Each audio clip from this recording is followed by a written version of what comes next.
Live from KBAK-TV in Bakersfield, this is Eyewitness News Mornings. Well, good morning and thank you for joining us on Eyewitness News on KBAK. I'm Hannah Battah, in for the other Aaron Briscoe. And I'm Aaron Perlman. Here's a look what's coming up on Eyewitness News Mornings, the 6 o'clock hour. A nation without borders is not a nation. Donald Trump doubling down on his quest to build a wall on the Mexican border. The action he is now taking and how Mexican officials are responding. Plus, replacing Jeff Tack. We now know how the city council plans to replace the late councilman. We'll tell you when that special election is set to occur. And kicking things off this morning, I'm going to toss things over to my partner, Aaron Perlman, who has our first look at the weather forecast today. Good morning, Aaron. Where's the toss? I'm waiting for it. All right, ready? Ready? And there you go. Oh. What the heck? No, it was just a really... You didn't catch it. No, I didn't have to catch it. It was way in front of me. It was a really poor I need a better throw. wide receiver. I need a better quarterback. Take a look, guys. Temperatures running in the 40s to start out today. 30s in the valley floor, and then you look into the mountain communities. You got teens in 20s. Would you wear something warm? It's another cold start. I mean, you can't really defeat these temperatures without wearing something warmer. So that's what you got to do. Beanie, scarf, Uggs, whatever it is for you, do it. 39 for the valley floor by 7 a.m. By 12 o'clock, hitting 50. You might see a few clouds later today. It's going to be breezy in our mountain communities. Gusts up around 25 miles per hour. 37 for us by 12 o'clock, by 5 p.m., 39 degrees. I expect 40s, though, low 40s briefly for the mountain areas for a high. And the Kern River Valley, seeing 40s briefly as well, should be into the mid-40s when it's all said and done. Now, just know it's cold this morning. How long does this cold air last? Well, I have an answer. It's coming up in the next few minutes. All right, thank you, Aaron. I think we can possibly work out our football tossing game next time. Our invisible football game at that. That's great. Well, hey, here's a look at some of the road closures from around the county. Snow, ice, and flooding. It's leading to nearly 24 closures in Kern County. Comanche Drive, Edison Road, and Malaga Road. They all remain closed from Highway 58 to DeGiorgio Road. That closure also includes parts of Panama Road, Garces Highway, and Caliente Creek Road. If you want a full list of all the closures, head to our website at bakersfieldnow.com. Happening now, hundreds are gathering for the annual prayer breakfast at the community center at Rabobank Convention Center, the 37th annual event for this one going on. And I understand you've been there a few times, so you kind of know how this goes. I've emceed it the last 2 years. It's an outstanding event. Honored to be up on the stage. But this will be the first one where Karen Go is now the mayor for the mayor of Bakersfield Prayer Breakfast. Her and Harvey Hall will both be there. Isn't that cool? Exciting. It is very exciting. Let's see who Claudette Stefanian is with this morning at the prayer breakfast. Good morning, Claudette.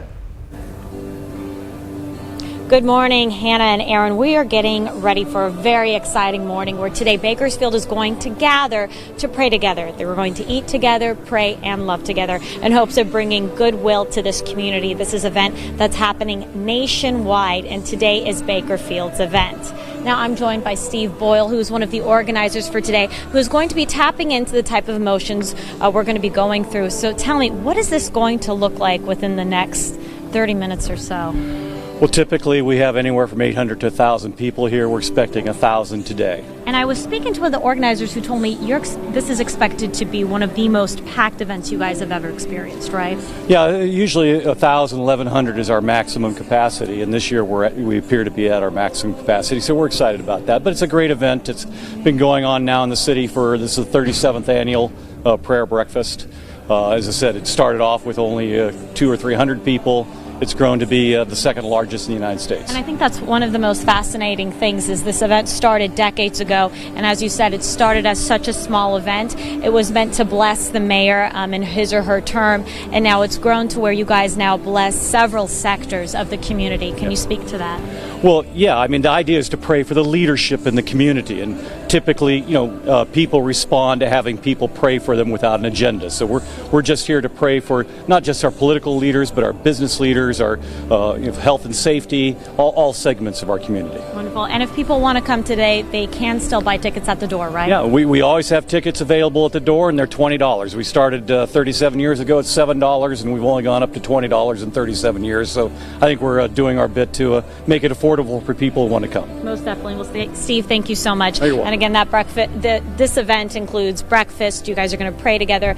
Karen Go is expected to be here along with Bakersfield Police as well as Kern County Fire. So it's going to be an interesting event. And Aaron, Hannah, it's food. I can't eat it. You can't eat it, but it does look good. So hopefully at least the people who are watching can come to today's event and enjoy it. Back to you guys in studio. Claudia, you get to eat the food at 6:30. That's when it starts. So it's like 25 minutes from now. It looks so beautiful, that fruit cup. And you're going to be with us at 6:30 when it gets underway, right? I'm going to take that as a yes. All right. Well, hey, happening around Bakersfield, the city council has decided to hold a special election to replace the late Jeff Tack. Tack, who was elected in November, died earlier this month after committing suicide. The decision to hold the special election was unanimous. The last few weeks, the Central Labor Council and people who live in Ward 5 have been gathering signatures to petition for an election. Just in case the council decided to appoint someone, they say there still is plenty of work this year to be done. Ultimately, we must continue the work that we've started with the residents of the ward. In fact, we are going to continue registering voters in that ward due to the high positive reaction from the people. The special election will be held in June. Well, investigators have now identified a man shot and killed by police in East Bakersfield. Police say 27-year-old Antonio Garcia led them in a pursuit crash at Niles and Alta Vista Tuesday night. After the crash, police say Garcia took off running with two officers following. One officer thought Garcia pointed a gun at him. Another officer then fired several times. Investigators say they did find a handgun on the scene, believed to be the suspect's. Officers were looking for Garcia in connection with an attempted murder near the residence motel at Union and Eureka on December 23rd.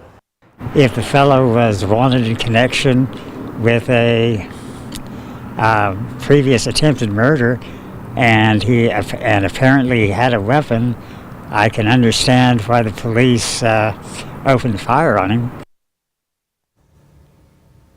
Well, the officer who fired his weapon will be put on administrative leave while the police department does a review.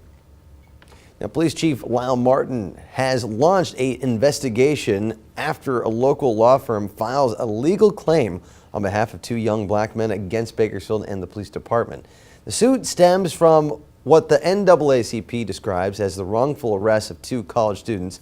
The law firm of Chain Cone Styles contends the two were victims of racial profiling and that one of them was badly beaten during the exchange. There was no reason whatsoever for these officers to be detaining these young men or approaching them in the first place. Both young men were released without charges. 6:08's the time. New this hour, locals will be going block by block today to count the homeless in Kern County. The Kern County Homeless Collaborative is holding their homeless point-in-time count, which was previously known as the homeless census. Organizers are hoping to gauge an accurate snapshot of homelessness in the county.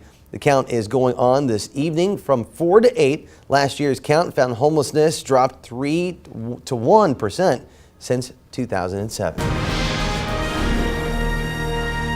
President Donald Trump has ditched the private jet and today will take his first official flight on Air Force One. He's heading to Philadelphia to deliver remarks at the House and Senate Republican retreat. This meeting comes just a day after the president signed two executive orders, one to jumpstart building a wall on the U.S.-Mexico border and another to slash federal money to immigrant protecting sanctuary cities. He's expected to discuss other legislative priorities with GOP lawmakers today, including to repeal and replace Obamacare. Backlash is growing to President Donald Trump's plan to crack down on refugees and immigration. This comes as Mexico's president responds to the action. Listen in. I lament and am against the decision by the United States to extend the wall, which for years has divided us instead of uniting us.